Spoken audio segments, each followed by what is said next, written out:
SIR को लेकर के चुनाव आयोग का बड़ा एक्शन, बढ़ी ममता बनर्जी की टेंशन।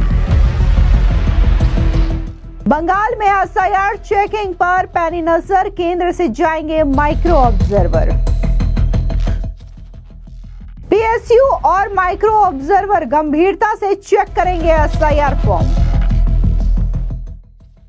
भारत के चुनाव आयोग ने पश्चिम बंगाल में वोटर लिस्ट के एसआईआर की देखरेख के लिए बड़ा कदम उठाया है, जिसने ममता बनर्जी की टेंशन बढ़ा दी है। दरअसल आपको बता दें कि चुनाव आयोग बंगाल में वोटर लिस्ट के एसआईआर की देखरेख के लिए केंद्र सरकार और पीएसयू अधिकारियों को इलेक्टोरल रोल माइक्रो ऑब्जर्वर के तौर पर तैनात करने का फैसला किया है, जिससे ममता बनर्जी की टेंशन बढ़ गई है। बता दें कि इन माइक्रो ऑब्जर्वर्स की संख्या लगभग 3000 बताई जा रही है, जो दावों और आपत्तियों की सुनवाई के दौरान प्रत्येक सुनवाई टेबल पर निगरानी करेंगे। यानी कि जो एसआईआर फॉर्म बीएलओस की ओर से भरे गए हैं, अब इसकी बारीकी से जो निगरानी है, जो वेरिफिकेशन है, वो पीएसयू और माइक्रो ऑब्जर्वर्स की ओर से किए जाएंगे। बता दें कि अधिकारी बीएलओ द्वारा डिजिटलाइज्ड फॉर्म की जांच करेंगे, जन्म मृत्यु रजिस्टर से तुलना करेंगे और दस्तावेज सत्यापित करेंगे और सुनवाई प्रक्रिया में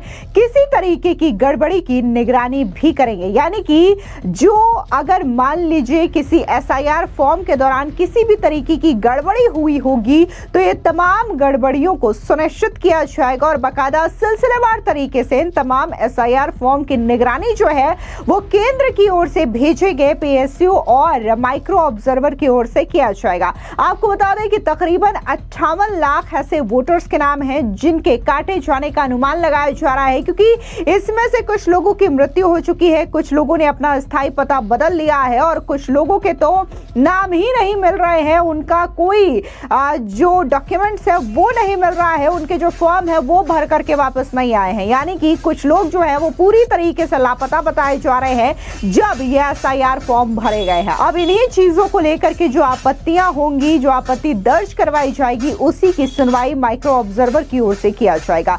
दरअसल चुनाव आयोग पश्चिम बंगाल में एसआईआर को बिल्कुल पारदर्शी बनाने के लिए अब केंद्रीय सरकारी कर्मचारियों को माइक्रो ऑब्जर्वर के रूप में तैनात करेगा। आयोग के मुताबिक कर्मचारियों का डेटाबेस तैयार किया जा रहा है और इसके बाद उन्हें एसआईआर प्रक्रिया पूरी होने तक बंगाल में अपनी सेवा देनी होगी।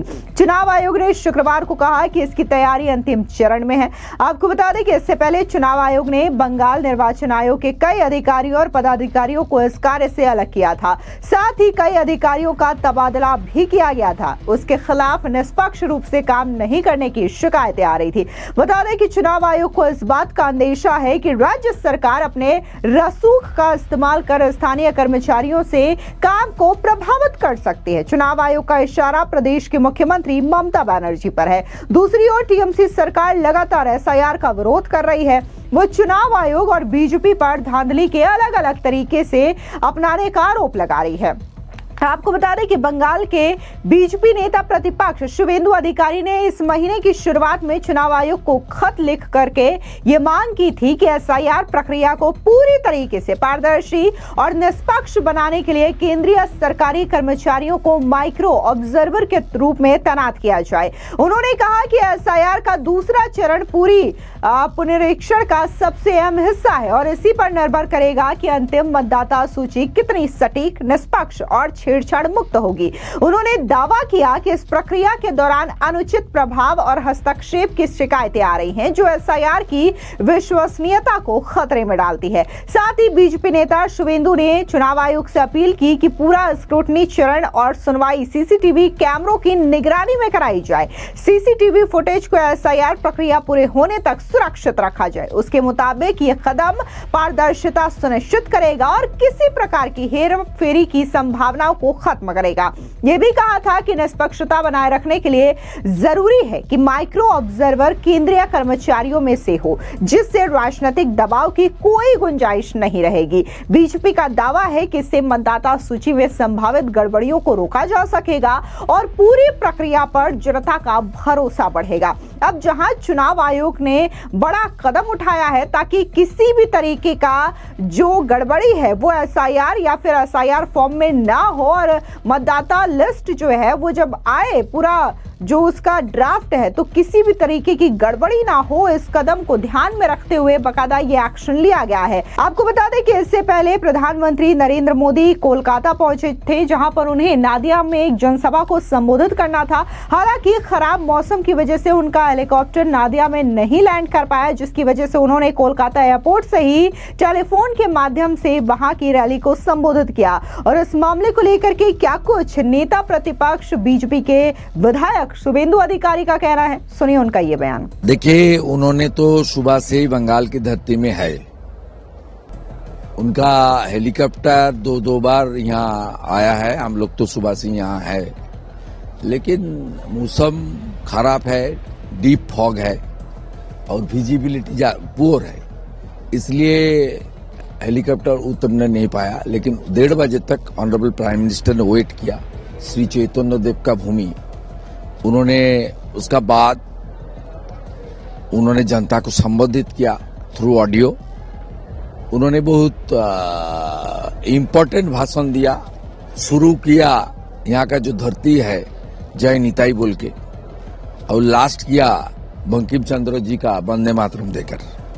और उनका जो संक्षिप्त ऑडियो भाषण था, उसमें उन्होंने कैटेगरिकली बता दिया, जी बंगाल में आप सरकार को बदल कीजिए, मोदी जी बंगाल के लिए कुछ करना चाहता है, मैं कुछ करना चाहता हूं, बंगाल को विकास और तरक्की की मार्ग पर, सही मार्ग पर ले जाने के लिए मैं वचनबद्ध हूं। इतना कॉन्फिडेंस और इतना बंगाल को अपने जैसे परमात्य बताना, और आने वाला दिन में सरकार खुद मोदी जी मांग रहा है, जब बंगाल का जनता मुझे सरकार दो, विकास का गारंटी मैं हूं। इसलिए वो जो ऑडियो में जो भाषण आया है, संक्षिप्त भाषण, उसमें जनता की काफी उम्मीद बढ़ गया है। और उन्होंने नोदिया का जनता को, जो आज 2-2.5 लाख से अंदर में जा था, बाहर में उसका 2 गुना था, उन्होंने बता दिया मैं जल्दी आने वाला हूं। बीच बीच में मौसम खराब होता है। इस तरीके से लोकसभा चुनाव का पहले मेरा जो होम डिस्ट्रिक्ट है ईस्ट मिदनापुर हल्दिया का मीटिंग में भी उन्होंने नहीं आ पाया। उन्होंने ऑडियो वर्चुअल भाषण दिया था, उसका 2 सीट ही उनको मिला, तो हम लोग अड़का थे।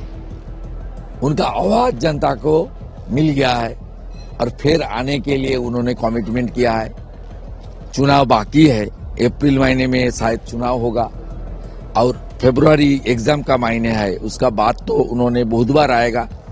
नदिया का धरती में उनको आना ही चाहिए और नदिया का जनता उनका साथ है। पिछले लोकसभा चुनाव में भी करीब 2 लाख वोट से ये रानाघाट सीट मोदी जी को पास लोग दिया था। आने वाला दिन में भी ये डिस्ट्रिक्ट और सटे हुए जो मुर्शिदाबाद एरिया है, बनगा एरिया है, इसमें भाजपा ही जीतेगा। इस जो मुद्दों के बारे में बात किया, चाहे रोहिंग्यास की बात करें, एसआईआर को लेकर जिस तरह से टीएमसी लगातार प्रोटेस्ट कर रही है, जो मुद्दे हैं वो मुद्दे क्या? ना मुद्दे तो एसआईआर चल रहा है, ड्राफ्ट वोटर लिस्ट पब्लिश हुआ है। उन्होंने बताया किस तरीके से यहाँ का टीएमसी सरकार घुसपैठियों को संरक्षण देने के लिए एसआईआर को विरोध कर रहा है। उन्होंने त्रिपुरा को एग्जाम्पल दिया, जब वहां का लाल झंडा का सरकार था, वो भी घुसपैठिया को संरक्षण दे रहा है। आज वहां बीजेपी एनडीए का सरकार है, वहां घुसपैठिया का जो दिक्कत था वो रिजॉल्व हो गया है। देश की राष्ट्रवाद की मार्ग पर त्रिपुरा चल रहा है। पश्चिम बंगाल में भी यहाँ का सरकार, टीएमसी सरकार, घुसपैठियों को संरक्षण दे रहा है, एसआईआर को विरोध कर रहा है। इसलिए उन्होंने बंगाल में सरकार परिवर्तन की आवाज उठाया और जो घुसपैठिया है, इलीगल घुसपैठिया, जो हिंदू है वो शरणार्थी है, उसका खिलाफ आज जोरदार आवाज उन्होंने ऑडियो भाषण में उठाया। फिलहाल इस पूरी खबर पर आपकी क्या राय है, कमेंट सेक्शन में जरूर बताएं। धन्यवाद।